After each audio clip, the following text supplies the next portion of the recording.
Mi señor hijo se dedica nada más que a artes que no dan de comer. Mi señor hijo se interesa por las matemáticas, por la matemática pura. Yo le digo a mi señor hijo, ¿qué es lo que quieres? Como judío, no tiene ninguna posibilidad de hacer carrera universitaria. Hazte ingeniero y ve a la escuela técnica superior. Y así podrás hacer tantas matemáticas como gustes en tus horas de ocio. Pero no, mi señor hijo no quiere hacerse ingeniero, solo quiere matemática pura. Mi señor hijo se interesa por cosas judías. Y yo le digo a mi señor hijo, por favor, hazte rabino, que así podrás tener todo el judaísmo que quieras. Pero mi señor hijo de ninguna manera quiere hacerse rabino, solo artes que no dan de comer. Estos son fragmentos de un texto, una traducción de una entrevista realizada el 20 de junio del año 1976 en la televisión alemana por Cyril Drews, el programa inaugural Historia de la Vida como Historia del Mundo. Está compuesta por una entrevista completa, 10 tesis históricas de la Kabbalah y un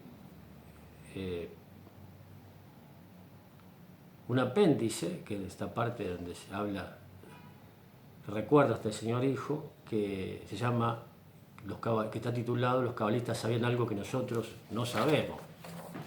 Y este señor hijo responde a este señor padre, responde a George Drucker, que lo que sucedió, dice, a partir de estos hechos, dice, fue que en 1919 me decidí a convertir en profesión principal lo que hasta entonces era mi trabajo secreto o privado preferido, o sea, los estudios judaicos, la investigación de la fuente del judaísmo. Me pasé, pues, a la única especialidad que entonces era posible para ello, la semitología, las lenguas semíticas. Hice mi doctorado en este campo en 1922, con un trabajo sobre la Kabbalah en Múnich.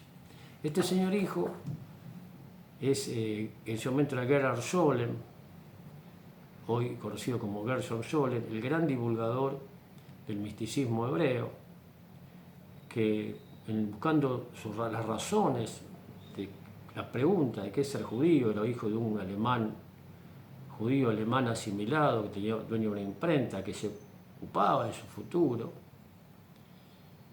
topa con la Kabbalah. Y el título justamente de este texto, que pueden hallar en internet, aquellos que estén interesados en leerlo en forma completa, es Todo es Kabbalah. Y uno puede preguntarse por qué Scholem afirma en esta entrevista que todo es Kabbalah. Uno puede hacer un poco de vocabulario, Otzar Milin, el tesoro de las palabras, sí, el tesoro de las palabras, y entender que el término Kabbalah deviene del verbo, el verbo lekabel en infinitivo. Lekabel es el sonido fonético, significante, que tiene un significado de recibir. Es el verbo recibir, el infinitivo, lekabel.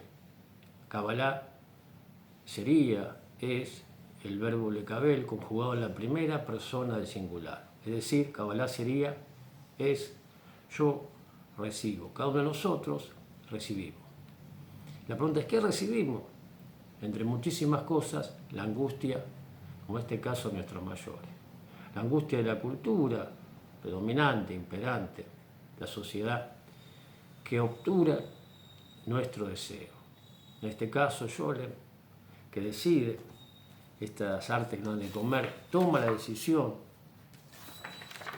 dice, decidí en convertir en profesión principal lo que hasta entonces era mi trabajo secreto o privado preferido, su hobby.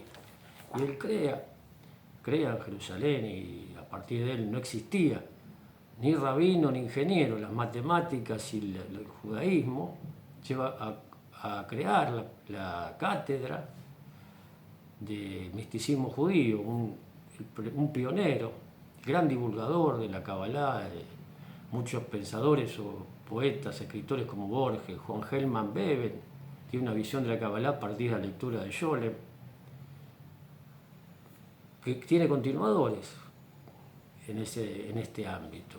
Y este deseo que tiene que ver con este arte que no ha de comer, decía Gilles Deleuze que el creador es un ser que hace algo por gusto.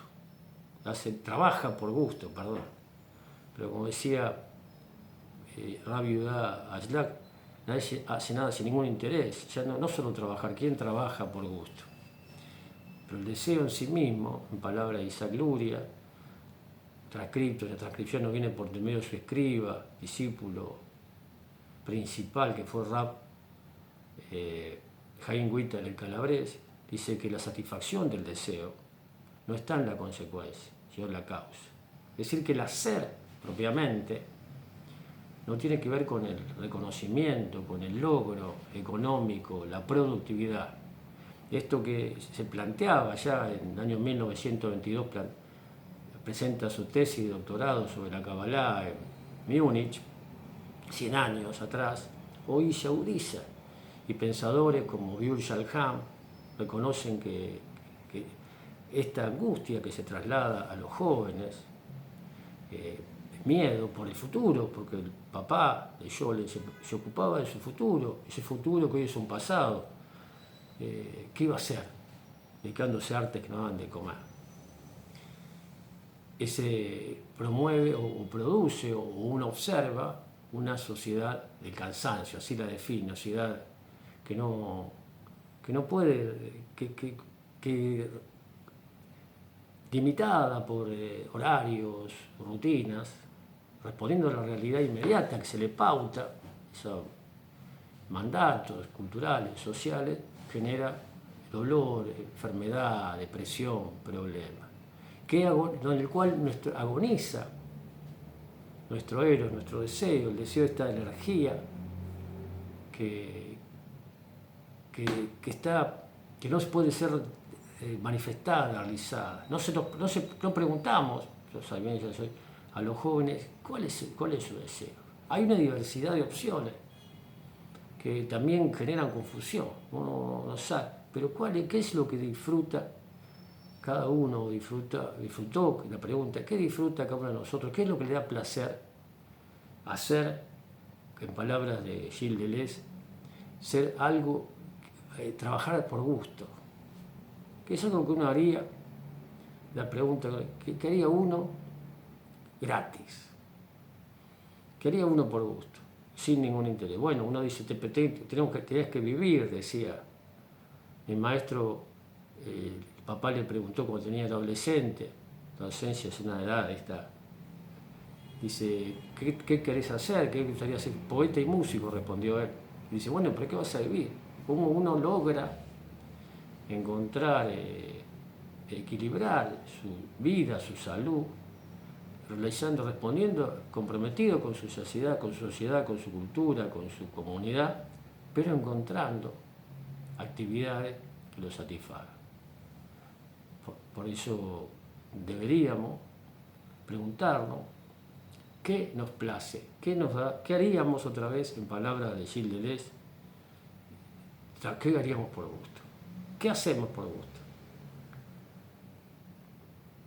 Scholem encontró una profesión a partir de eso. Pocos tienen el privilegio, la satisfacción de llevar ese deseo a una realización concreta. Pocos, no todos se interesan por lo que Scholem escribe, no todos se interesan por el misticismo hebreo, pero él encontró en esa actividad una satisfacción, un placer. ¿Cuál es el tuyo?